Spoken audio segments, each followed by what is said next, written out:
بسم اللہ الرحمن الرحیم۔ اللہ کے نام سے شروع جو بڑا مہربان اور نہایت رحم کرنے والا ہے۔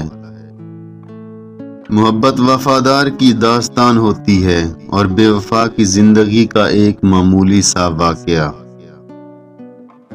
جب آپ تجربات سے بھر چکے ہوتے ہیں تو اس قدر بوڑھے بھی ہو چکے ہوتے ہیں کہ کوئی بھی آپ کے تجربات کو ملازمت دینا پسند نہیں کرتا۔ کچھ آزمائشیں اور مشکلات اس لیے بھی ہوتی ہیں جن کے ختم ہونے پر انسان کو احساس ہوتا ہے کہ زحمت نہیں بلکہ رحمت کا باعث تھی۔ محبت میں مجبوریاں آئیں تو سب مجبوریوں کو مجبور کر کے محبت چلانا، اپنی زندگی کا فیصلہ خود کر لینا، کیونکہ آج اگر جذبات میں آ کر محبت چھوڑ دی تو زندگی بھر زندہ لاش کی طرح گزرے گی،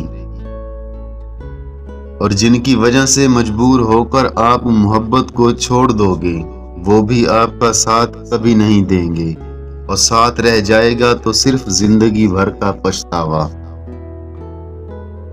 کبھی بھی شادی کے کھانے کی برائی نہ کرو۔ بیٹی کے باپ کی پوری عمر لگی ہوتی ہے صرف اس وقت کے کھانے کے لیے۔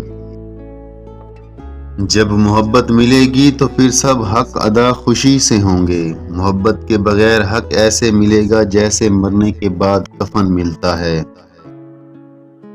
محبت عمر کی خوبصورتی کہاں دیکھتی ہے، کسی عام سے چہرے سے بھی ہو جائے تو دنیا کا سب سے خوبصورت ترین چہرہ لگتا ہے۔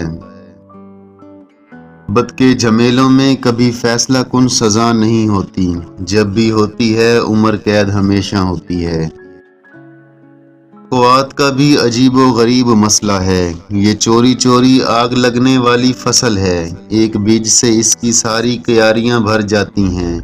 انسان کو لگتا ہے کہ ہمیں کوئی توقع نہیں، اور اندر ہی اندر کی توقعات وابستہ ہو جاتی ہیں۔ اللہ تعالیٰ جس کو اپنا آپ یاد دلوانا چاہتا ہے اسے دکھ دے کر اپنی جانب متوجہ کر لیتا ہے۔ دکھوں سے نکل کر انسان دوسروں کے لیے نرم پڑ جاتا ہے۔ اس سے نیک اعمال خود بخود سرزد ہو جاتے ہیں۔ دکھ تو روحانیت کی سیڑھی ہے، اس پر صبر اور شکر ادا کرنے والے ہی چڑھ سکتے ہیں۔ غم کی ایک بڑی خوبی یہ بھی ہے کہ یہ انسان کو نرم کر دیتا ہے اور حقیقی خالق رازق کے قریب کر دیتا ہے۔ عورت اپنی عمر کے بارے میں اس وقت جھوٹ بولنا شروع کرتی ہے جب اس کا چہرہ سچ بولنا شروع کر دیتا ہے۔ مانگی ہوئی محبت کا مزہ بگڑی ہوئی شراب جیسا ہوتا ہے۔